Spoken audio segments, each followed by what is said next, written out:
welcome. Today we have a really special guest, a woman that has touched so many people. I'm sure she has touched millions of hearts, and I think that's the important thing, that we really try to touch people's hearts. Her method, which is called The Work, has really spread all over the nations, and she has written a lot of books. Amongst them is The Work, How 4 Questions Can Change Your Life, and actually, allowing what is, loving what is. And I think it's such an important topic. It's such an important method, especially at this time. And she has been part of the Flow Summit for 4 times. So she has been there for every single episode. And for the 5th Flow Summit, we have a special. I have the chance, the opportunity to interview her directly, to ask about everything our community wants to know, to dive deeper into her method, into suffering, what is enlightenment. One of her main missions, I was told, is that she wants to help people to end their suffering, to show them what is the root of the suffering, and then give them a tool, the tool of the inquiry, to end the suffering. And without any further ado, I really welcome Byron Katie. Thank you so much for taking the time. Oh, thank you. Thank you for presenting this huge event for so many people. My goodness, it's beautiful. I love being a part of it. You're very welcome. And to me, it always seems very glamorous when you hear about someone who has written so many bestsellers, who has helped so many people. But as we all know, a lot of those teachers, including you, have gone through a very dark time as well before that. I heard that you were in a state of depression for over a decade. You had problems with alcohol. Might you take us a little bit on that journey before we dive into... Oh, no. Okay. Let me take that journey again. No, depression is something I could not find a way out of. And it was more than a decade. And I just don't want anyone to ever have to suffer like that again if there's a way out. And by some just moment and gift of grace, I saw how all suffering is brought about. As I lay sleeping on the floor one day, and I slept on the floor because I was so full of self-loathing, I didn't believe I even deserved to sleep in my own bed. So asleep on the floor, a cockroach crawled over my foot, and I opened my eyes, and before ego could fill in the space, I saw the cause of all suffering. And so this inquiry I bring to people. First, I have to say that oh my goodness, it was like I disappeared, like Byron Katie disappeared and never came back. And I'm talking about identity when I say that. What was left was like a clean slate, like a child. It was just so amazing. And the first sound out of my mouth was laughter. And so that was the first thing I heard as well, just this laughter. It's like I got the joke. But I saw what we can all see in these 4 questions that I invite people to. We all have an opportunity to understand exactly what I saw on the floor. But the state of grace that it takes is an open mind. When we ask the question, for example, is it true? Is what I'm believing true? That we really have an open mind, because what meets that question blows the ego, blows the mind. And of course, in that we become awake to suffering. I saw that in any situation, what I'm thinking and believing in that situation is the cause of my suffering or joy. My suffering, my combativeness, anger, disappointment, all of those emotions are a direct result of what I'm thinking and believing in the situation I'm actually suffering in. And so I invite people to identify a situation where they were at war with someone or something, and to get very still, to close their eyes, sit in, imagine that situation again, stay in the situation, and begin to write down the thoughts that you were thinking and believing in that situation. And I make that very simple for people because I have what I call a Judge Your Neighbor worksheet that's always free on byronkatie.com or thework.com. It's always free. And there are 6 questions there to support people to identify what they're thinking and believing in any given situation where they experienced anger, resentment, hurt feelings, any, we have all these names for suffering, basically discontent on a scale from 1 to 10. It can blow our, just really, we can say and do things we feel very guilty for later. And guilt is something that we can actually use. We can, when we're considering what we feel guilty about, we can go back and look at the situation and do a Judge Your Neighbor worksheet from that point of view, from that state of mind. Beautiful. But we all agree there's suffering in the world, and I don't know anyone that hasn't experienced it, and there is a cause for the suffering. The cause is what we're thinking and believing. There's a way out of suffering. And for me, that's inquiry. And for, as you said earlier, thousands of people, hundreds of thousands of people, who knows the numbers? So many people are teaching it in their courses, etc. these days. And to complement what they're doing. It's one thing I love about inquiry is you can take it anywhere into anything, and it can enhance. And so from depression to another state of mind, and my state of mind was just open enough that I remain in the practice. So beautiful, and so many things that just popped up for me, and I think are, nice to elaborate even deeper. But one thing that really came to my mind is the point at your lowest point. It was that realization that it wasn't the world around you that made you suffer, but your beliefs and thoughts about the world around you. And I think this is such a simple thing if you look at it, and it's just such a little such a little difference, but it makes the biggest difference I think one can imagine. So how does one get the courage to go on the journey of inquiry? Is it always only through pain and suffering until we really have the courage to look at our lives and say, is this how I want to live? Or is there also a way of inspiration? So this like desperation versus inspiration. And I feel like a lot of people nowadays are finding release from suffering through the way of deprivation. So they're really, they're depressed and they don't find a way. Is this the normal way, how the universe works? Well, it really brings to mind, and I'll say it in my own words, that we're an earth school. And anyone that has said or done anything to hurt me, that's my teacher.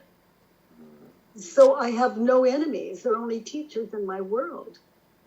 So what I'm thinking and believing about that teacher that hurt me, that said what they said and did what they did, and that teacher, when I identify what I'm thinking and believing about the situation with that teacher, I wake up and then my teacher is visible to me.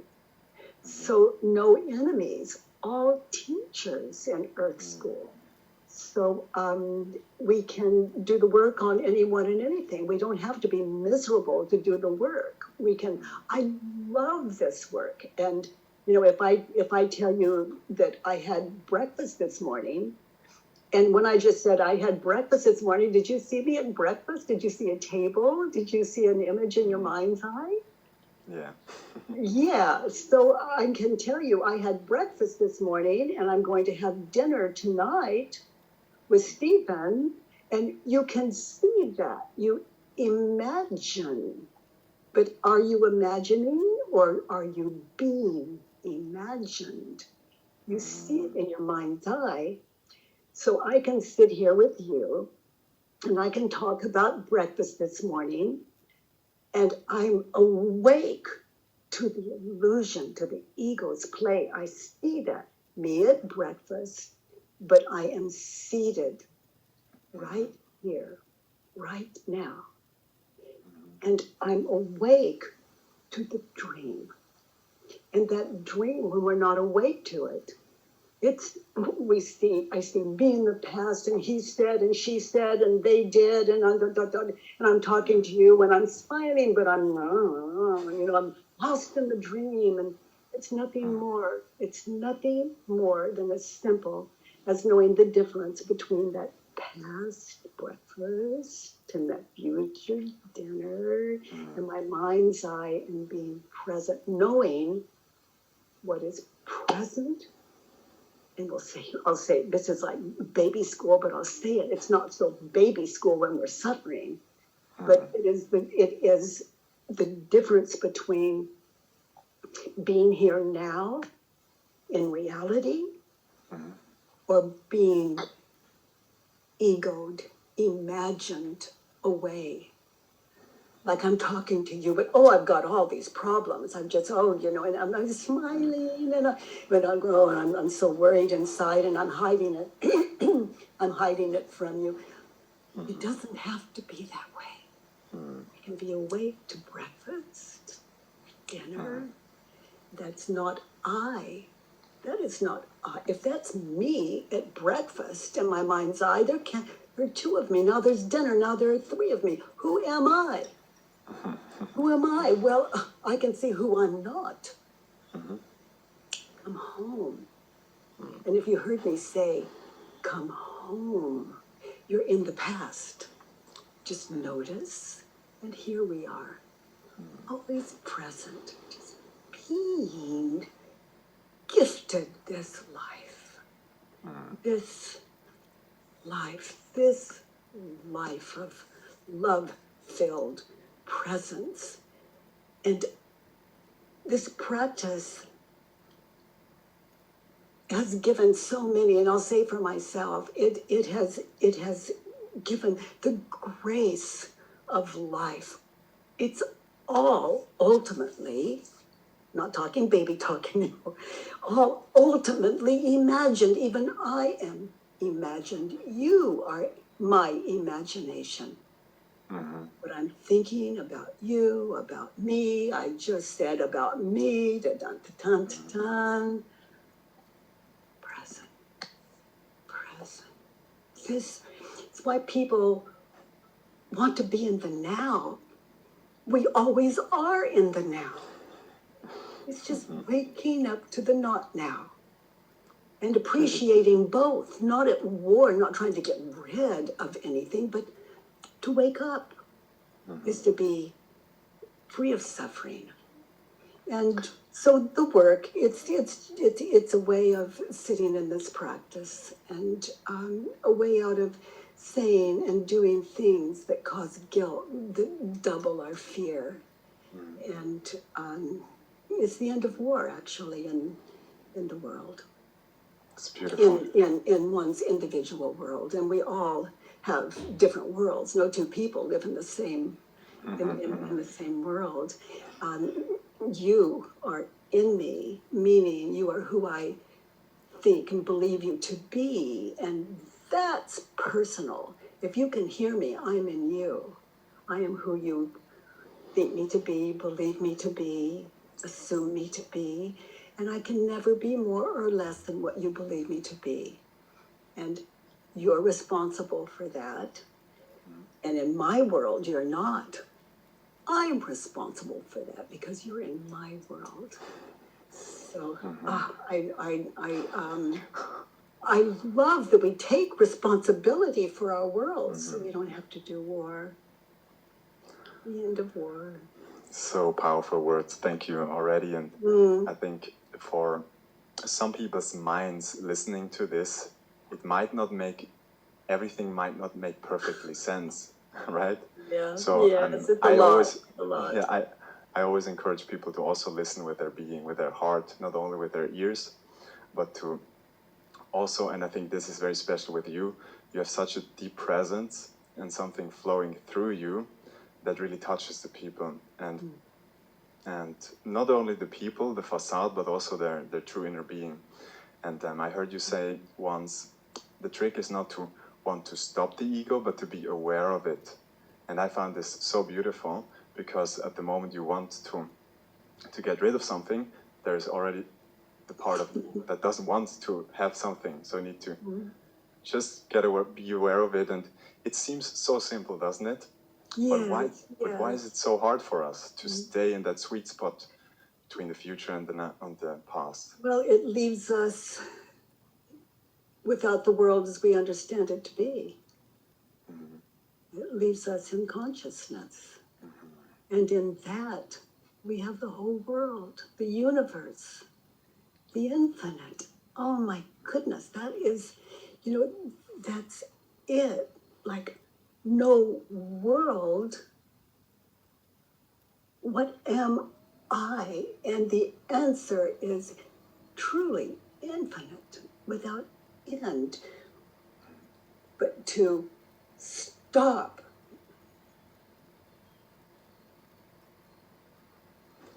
that flow is to believe. And it's not right or wrong. It's just a trance. It's just a little stopover. I'm just hanging out here for a while. And if I'm fearful, I can identify what I'm thinking and believing, turn it around, try that on, just try it on, and just enjoy the trip. Beautiful. And you already mentioned the word flow. Is that how you would describe it? Because obviously we are on the Flow Summit, and a lot of teachers have their own perspectives on the state of flow. Is your state of flow similar to enlightenment or being in the present? Flow, for me, as I respond to the way I understood your question, is to not be stopped. It's like, I just so enjoy our discussion here together. And to my mind, there's such a flow to it. But you know what they said to me yesterday? You know what they did? Okay, you feel the flow stop? Okay, now that belongs on paper. And then I question it. And so now I'm talking, you and I are talking, and we're having this, what I consider this beautifully flowing time together. And I see exactly what I saw then, but I know the difference between what is happening right here now and imagination. So the flow continues. This doesn't stop me, this thing, because it's been resolved on a judge your neighbor worksheet. and also there's a one belief at a time worksheet people can try inquiry on. I love that you give away so many worksheets for free as well, and I would like to maybe in a couple of minutes go through one, if you like to as well, that we can share it, something that they can do at home while watching this, because they can actually integrate what you say and not keep it on the level of the mind, but actually moving further down, making it wisdom, not just knowledge. Yeah, to sit in what stops our flow. To question anything that would stop our flow. One human being or life. There's another way. And so these 4 questions that make up the core of your work have just been given to you, was it just a realization and you were Well, I like, that's saw it? on the floor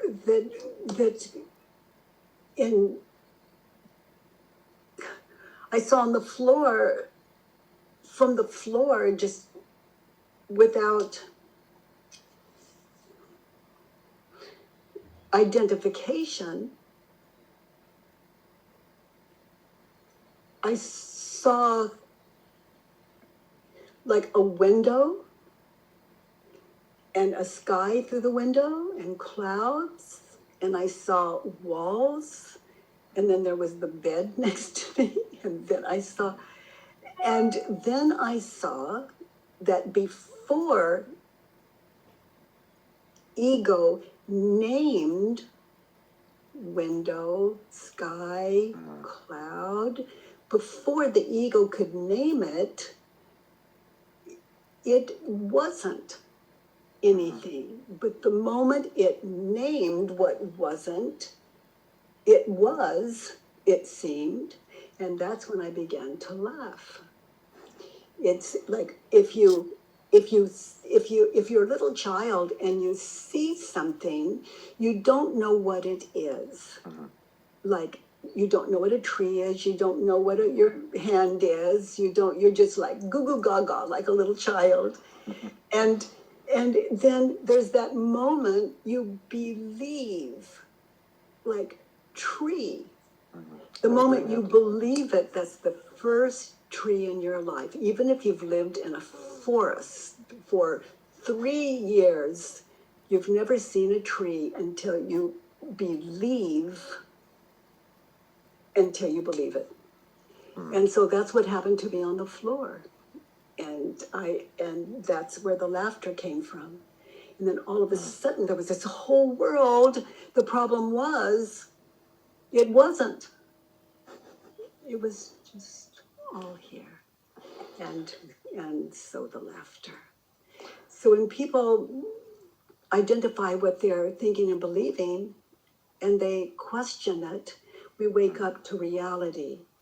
And reality is beyond my description. It's the indescribable. It's the opposite of suffering, I can tell you that. This is The so opposite beautiful. of loneliness, the opposite of loss, the opposite of is isn't. Does this mean that looking at every belief that we hold on to and releasing it or turning it around, as you also do, helps us? Go ahead. I interrupted.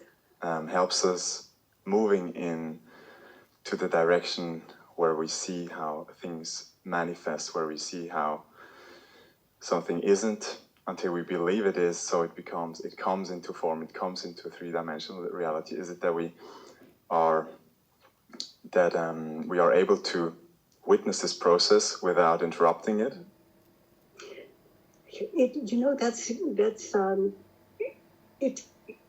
I'll show you what we're up against. So imagine right now a big, juicy, ripe lemon, and imagine just biting into it. Okay, so there was a physical experience, and we call that imagination. You saw a lemon, and you experienced it physically. Okay, now that was nothing but an illusion. The ego is like a trickster. And when I say breakfast, you saw a table and you saw me at breakfast. That's just like the lemon. So the world is a lemon. So we take this, it's also a big, beautiful cake. It's a gift. So we can take this lemon, like he said that to me and he hurt me and she said that. And I don't know why they this and they that. We live in a wild old world these days with this pandemic and the politics going on and all of this. And it's a lot for people to take in. And I see it as a beautiful opportunity to take this time out and get what we came for to Earth School. And and question what we're believing. And yeah, anyone with enough courage, can sit in inquiry and begin to understand the difference between imagination and reality. And I'm talking about like first generation reality is I am here with my hands doing this. Okay, so that's first generation reality, and that's presence. And then there's one more jump that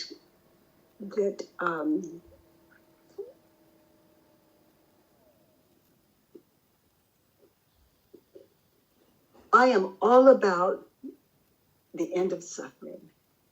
And this enlightenment and all of that, it's beautiful. But the end of suffering, that's my gig here on this planet. That is it.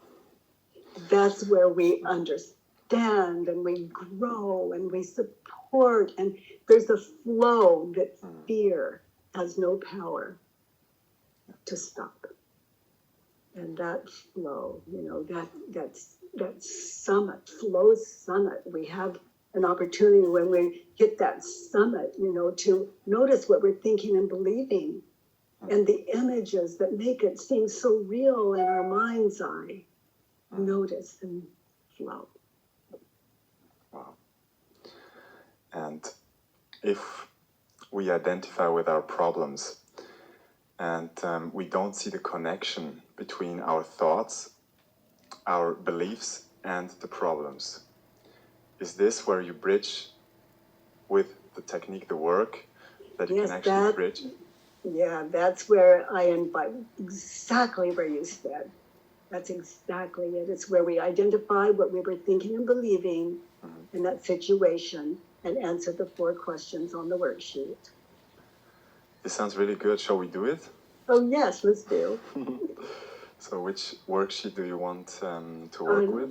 Let's look at which one do you want to work with? I think the 4 questions. Okay, let's do. That's a one belief at a time. Okay, perfect. So the one belief at a time worksheet. Okay, so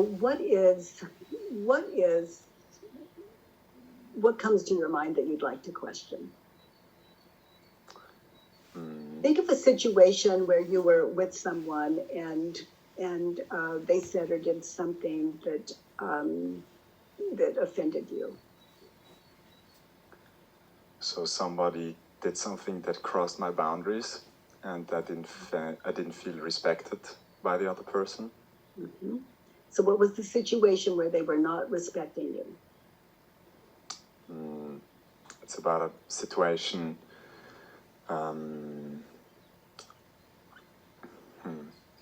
Were you sitting together, standing together? Was it on the phone? Was it?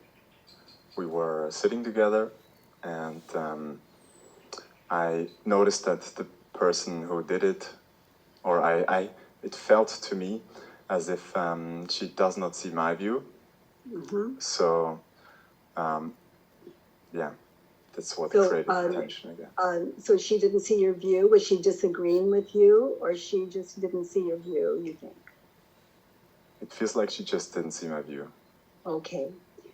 So you're sitting together with her. So anchor there. Be there now in your mind's eye in that situation. She doesn't see your view, your point of view. Is it true? Can you really know that it's true? She doesn't see your point of view. Now, to do that, if you close your eyes and you look at her just the way you saw her then, look at her, and the answer will be shown to you. It will be a yes or a no. This is a meditative process. It takes stillness. Listen to her words. Look at her face. Yes or no, they're both equals. We're just looking for your truth, no one else's. She doesn't see your point of view. Is it true? Not really. No. Yeah, so you're doing now what you were unable to do then. Yeah. And that's how powerful believing is. Okay, so she doesn't see your point of view. Now notice, again, with your eyes closed, meditating in that situation with her. She doesn't see your point of view. Notice how you react. What happens in your mind's eye, past, future, your emotions. Notice your attitude. How do you react?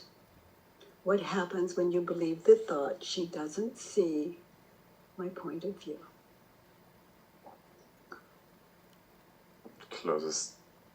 My heart space closes down, and not feeling understood.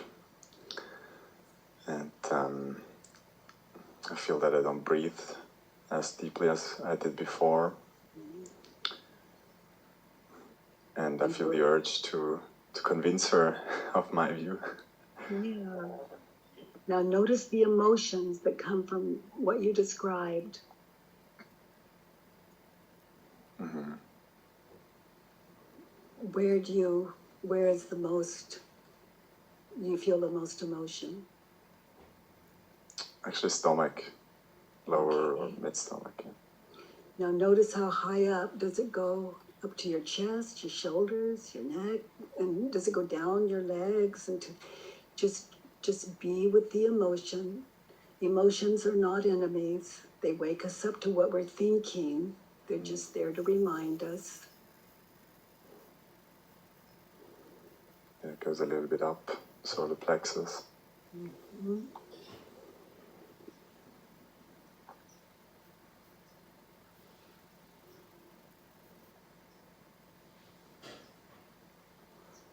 Okay, so you feel that emotion mostly in your stomach. Now notice the images, like the lemon, remember? Notice the images of past, future that you were unaware of then. And if you get really still and quiet, you can get in touch with those. But images of past, future in that situation with her, when you think she doesn't understand your point of view, do you see? Well, I see the potential that we have a fight, we both get sad or angry. The mind showing me that picture. Mm-hmm. I can also see an option that I send her my compassion and my understanding, that I try to see her view. Now look at the images of the past when you see that you have had arguments in your life and it did get complicated. You cannot see a future, that not now future in your mind's eye, without that past.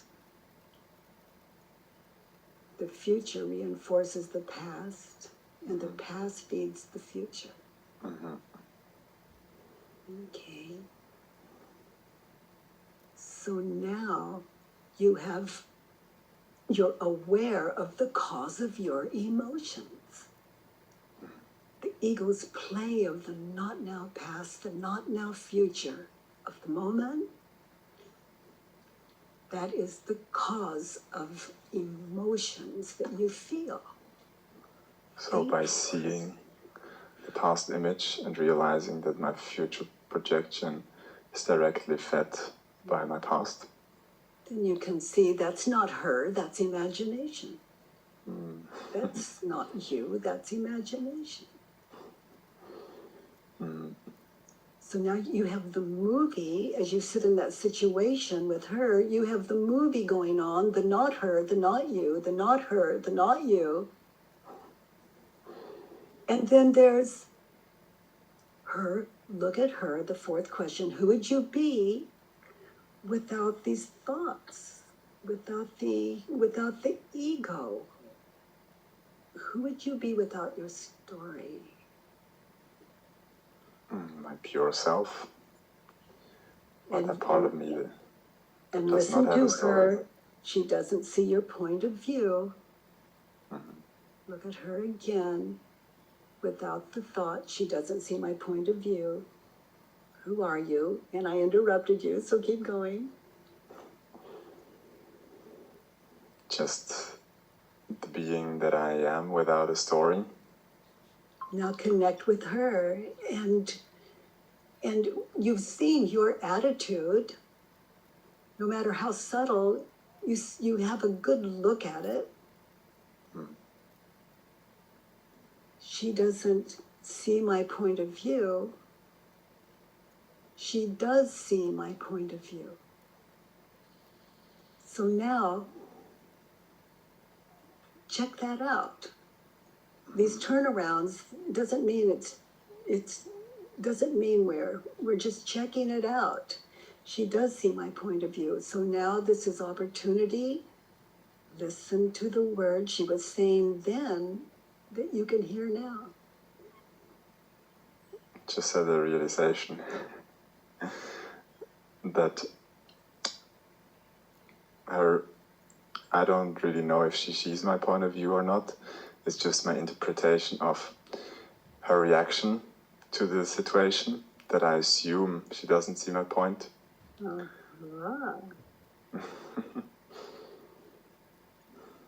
But maybe she's just hurt in some way, plays the same game of the ego, and was in that moment not able to. Now, notice how you reacted when you believed the thought. Notice your attitude, no matter how subtle, it's there. Now, look at her. Look at you. Look at you through her eyes.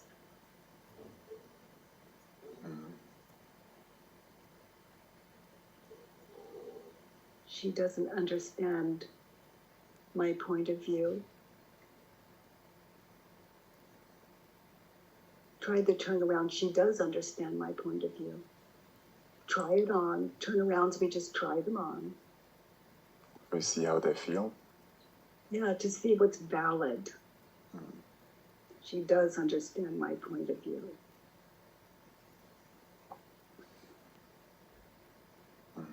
Turnarounds aren't always valid. We just try them on.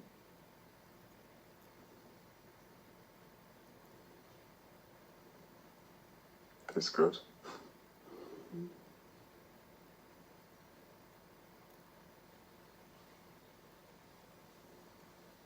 Can you see indication as you recall that situation in your mind's eye? Can you see indication she does understand your point of view? Did you miss anything?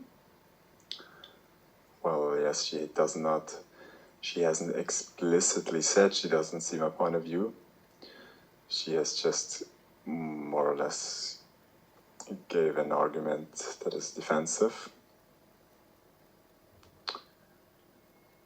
So maybe that's just to protect her. So just noticing, just meditating in that time and place. Another turnaround. I don't understand her point of view. In that situation, try it on. I don't understand her point of view.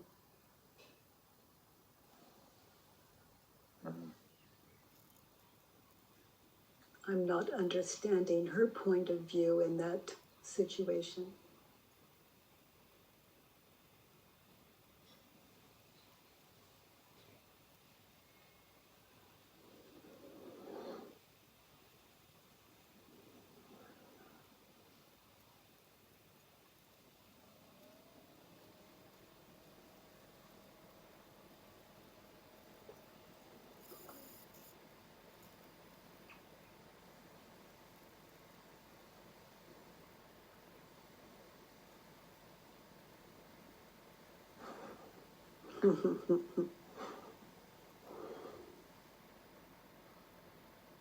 At first, a part of me, however you want to call it, my ego, was like, no, that's not possible.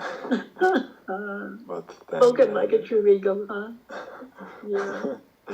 But then I felt more connected actually to her. Yeah. She doesn't understand my point of view. I don't understand her point of view.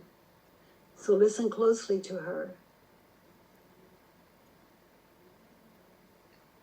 Stay connected and listen to her point of view. These living turnarounds, I didn't understand then maybe, but I can be there now and listen again and be there again. And maybe I can understand her point of view. Maybe not, but I'm trying the turnaround on.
What did you see?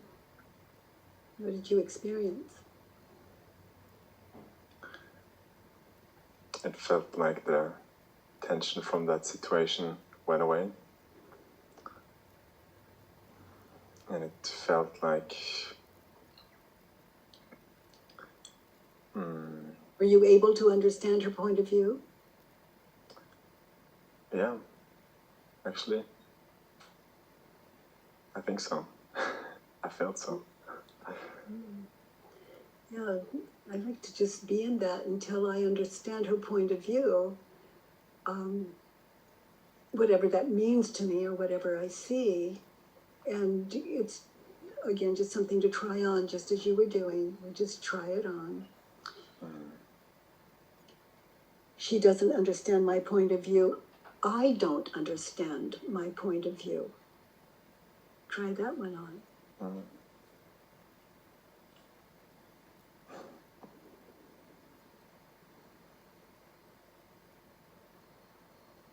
Feels weird. Yeah. What was your point of view?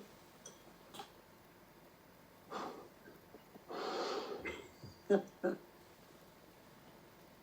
you want me to say? No, I just leave it to you. Yeah.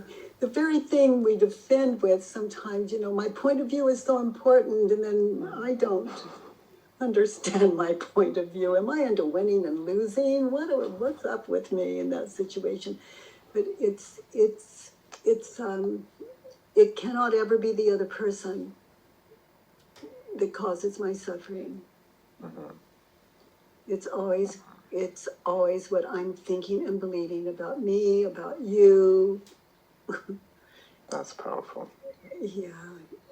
Well, it leaves the whole world in you to understand. That's all. That's it. You're the one. No two people live in the same world. You're responsible for yours. I take care of mine. We all do the best we can do. Are there war in the worlds? Is there a war in my world? That's on me. It's not on the people in my world. It's not for them to understand me, it's for me to understand. And that's the power of wisdom. What good is it if we can't tap into it? And that's what these questions do. When we sit in these 4 questions and turnarounds, wisdom, we're open. That's the power of inquiry. We're open, and wisdom can penetrate and enlighten what we refer to as the ego. Enlighten, just shine it, just blow it to like these beautiful, enlightening fragments that are just, that's a visual that I don't see when I'm in it. It's just like it's just so subtle and lovely and connected. And I worked with a young man today, and on that 1 hour morning thing I do, and he was so beautiful. He was suicidal and so beautiful. And his was about, a family thing. And oh my goodness. Last week I worked with someone whose family member did commit suicide. And why? Well, that's easy. When we consider what we're thinking and believing, sometimes it's a wonder any of us survive our silly selves. So even in those extreme situations, it may help to prevent such situations, but also to deal with them when it happens in your environment, right? It doesn't matter how radically painful or how subtle. Understanding is the power. The world doesn't have to understand me. Do I understand the world? And you mentioned compassion, and that's a state of mind. And we say a state of heart, for example, but heart is like a state of mind, like a compassionate state of mind matches the heart. Another word for true nature, the true nature of everything without exception. And so the ego would as we can see it wants to take it over and name it and separate it and own it and identify and I it. Own it. You mentioned this process, it took like 10 minutes and it already was so powerful, and it was a meditative process, and the work is a meditative process. If you start practicing this method, is it that you do this while your eyes are open in your everyday life, or is it that it just goes faster, or it doesn't even matter if it's fast? I invite people to just sit 20, 30 minutes, an hour, whatever, in the morning, just to sit in one, just the way you did on a Judge and Neighbor worksheet or any concept they're dealing with. And I prefer the Judge and Neighbor worksheet because it's like a wrap. It's like the whole thing that happens to the ego in a situation, and to just sit in just one a day, just the way you did, and to have a good life. And to undo oneself of everything that we are attached to and believe we are. Anything that appears to be less than beautiful could use a little work. That's beautiful. The eyes of the beholder, and what the eyes of the beholder see is, we just had the privilege of sitting in with you. I was doing my work as well. That doesn't stop. And when you say it doesn't stop, sometimes I feel like the part of me that wants to solve everything, that wants to do discourse, that wants to and like that part of myself, this is the one that really gets on my nerves. And when you say it doesn't stop, it feels like this part always has the power. You know how I mean? It's like, Well, you know, it's not that it never stops. It really never started. It's imagination. So, you know, it appears to the ego, I mean, to a egoed, to an I, a you, a them, you know, within us, that is, that there's something going on, but there's nothing going on. so feeling more presence after this process is normal. It's so good. And it goes on and on. It's like the next time someone doesn't see your point of view, you might notice your behavior it has turned around. You can't be upset with it. You can't make nice or have to hold back because you are afraid of an argument, because you have a clear way of speaking, because your understanding runs more deeply. And so, yeah, points of view could change in your life. And if not, it's just another one belief at a time worksheet. And this is so beautiful because it works on this one topic of not understanding another person's point of view, but it works on every imaginable subject, right? On forgiving, on grieving, or on anything basically that you just ask yourself, go on the path of inquiry. And it's such an amazing way to live, where no one has to understand you. No one has to be nice to you. No one has to do something for you. And you just notice, no matter what you say or do, that you're receiving that already, all the time, one way or another, but you're awake to it. And it's not about receiving. That's all taken care of. It's about giving back, matching that nature that is everything without exception beautiful.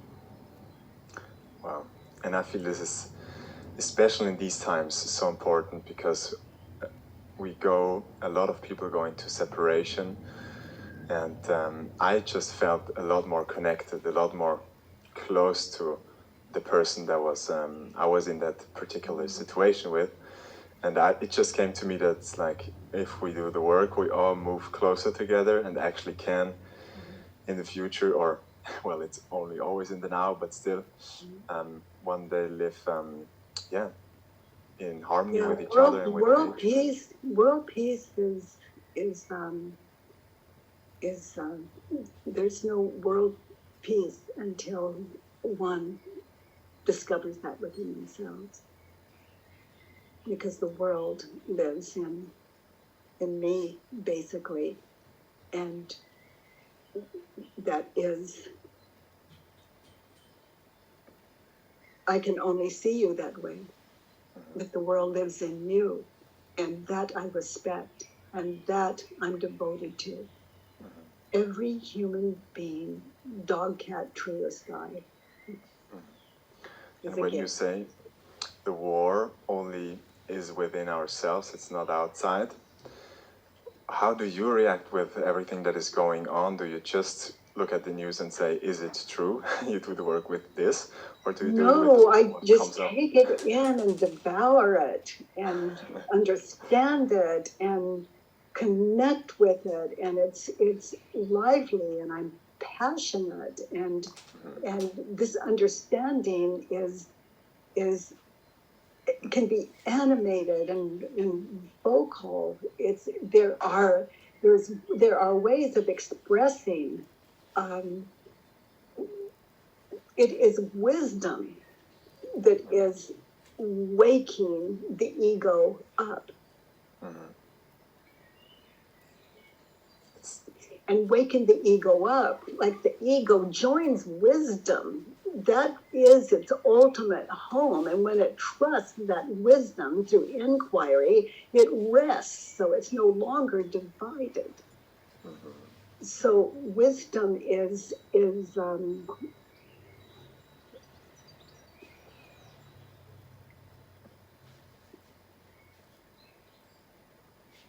it's trustworthy. It's it's wisdom, and it's a state of mind. It's the opposite of suffering. Beautiful. And it seems so calm. You bring about change. It's like if there's something to do, what would stop me from doing it other than that?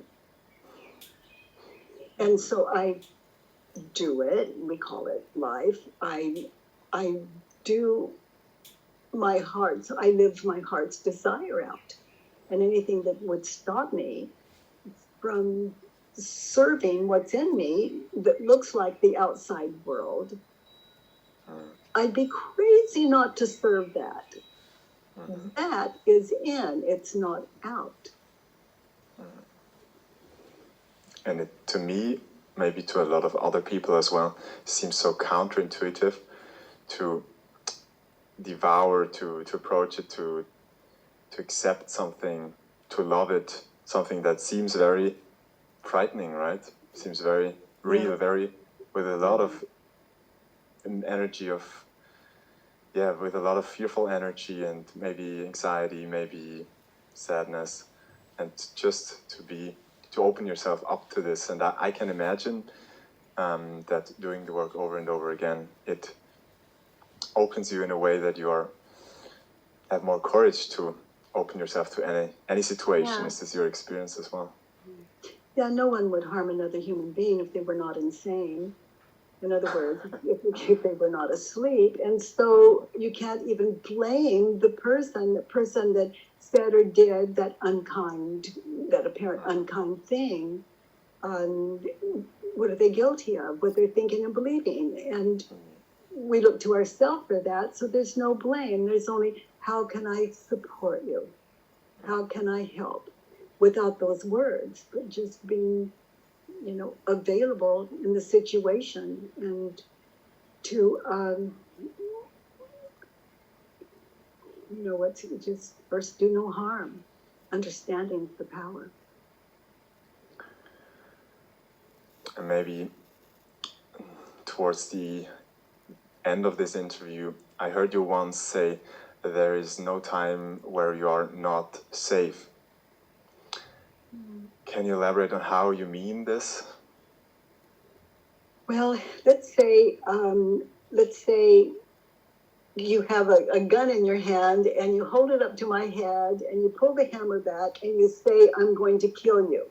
And you say it in a way where I'm going to, like really believable. And you pull it back and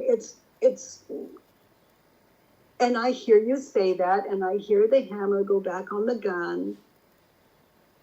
Where's the problem?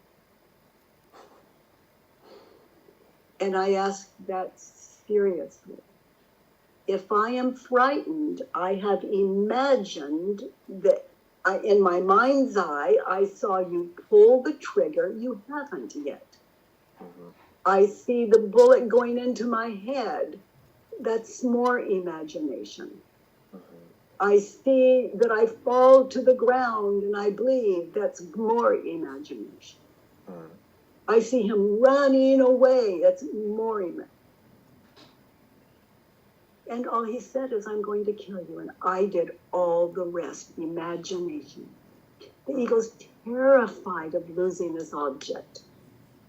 Identification with this object. Ego is... So why would I fear? I haven't done my work.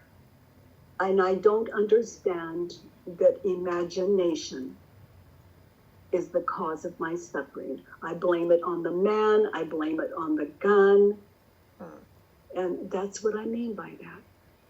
So in a situation like that, I just don't want to miss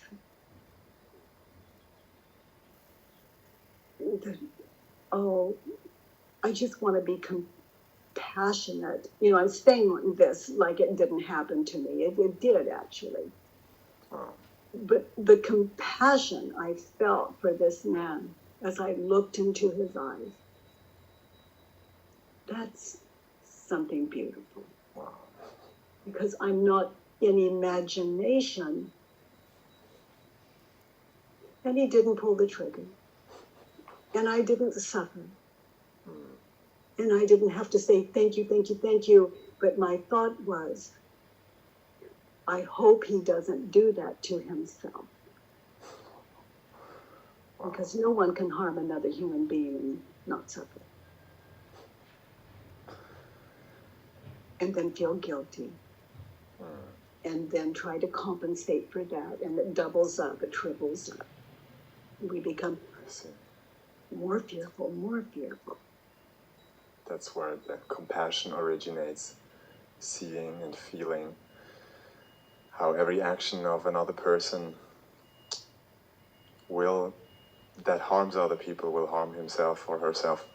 Yes, and no one would harm another human being if they were awake to the cause of their fear and suffering. And so that is taking responsibility. Like if I'm in an argument with someone, that's not listening, that's not understanding, that's not compassion. I need to move that to paper, to the Judge and Neighbor worksheet, and give wisdom a chance to rule my life as opposed to fear. I think that's a beautiful message also for the end, because we can't change the world, we can just change what is. We can question this, make life a lot easier. And it seems so simple but so beautiful, and I already felt within those 10 minutes such a drastic shift, and I can imagine if you do it regularly with other topics, with maybe also heavier topics, it can really bring on a lot of positive effects in one life. And then I think one part we always miss, or oftentimes we don't remember it or have it present, that once you shine brighter, or once you have released something within you, or have gotten aware of something that you are not, other people will somehow feel it, and somehow we're all in an environment with our friends, with our family, with our people at the work, wherever we go. And this is something, even myself, and I'm in contact with this work like every day, and basically my mind still goes on and on. So I think it's beautiful to always come back to this realization, and I think it's a beautiful realization for everybody that listens and listened and stayed up until this point.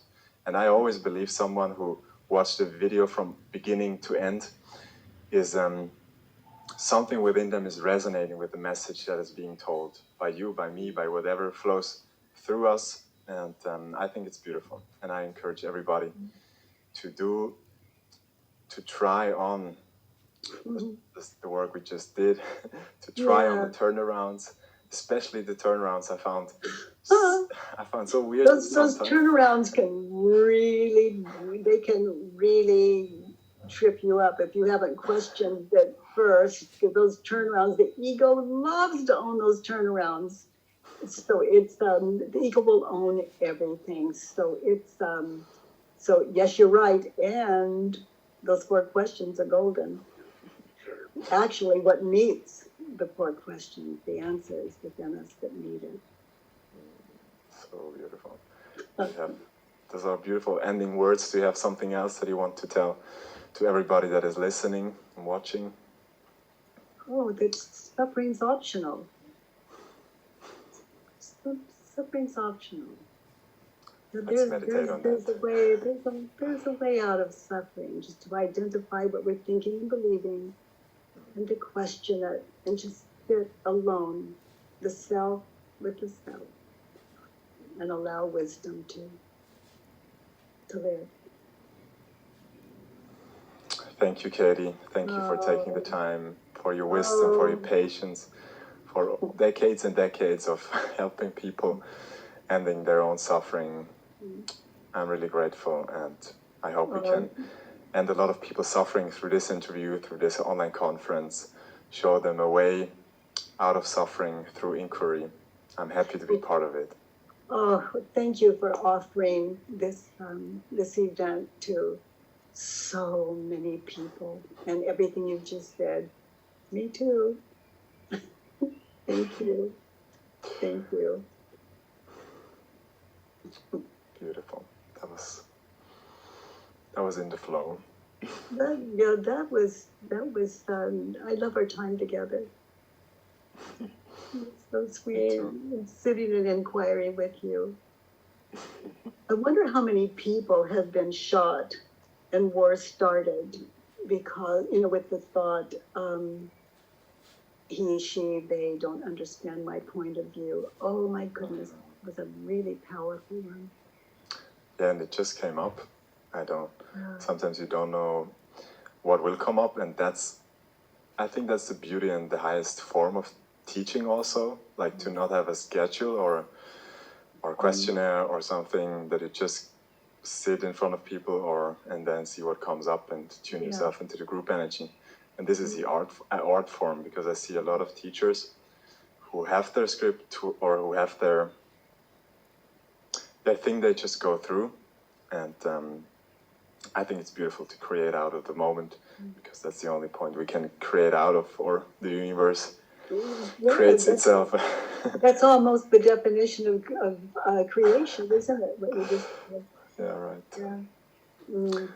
I feel so connected to you. Thank you. And you. Oh my gosh, it was just, I love sitting with the authentic, and thank you again for that. You're welcome. And I'm looking forward to whatever the future holds for us. I do too. I do too. I look forward to our lives together. Perfect. Thank you. Have a good day, a good moment. I had one.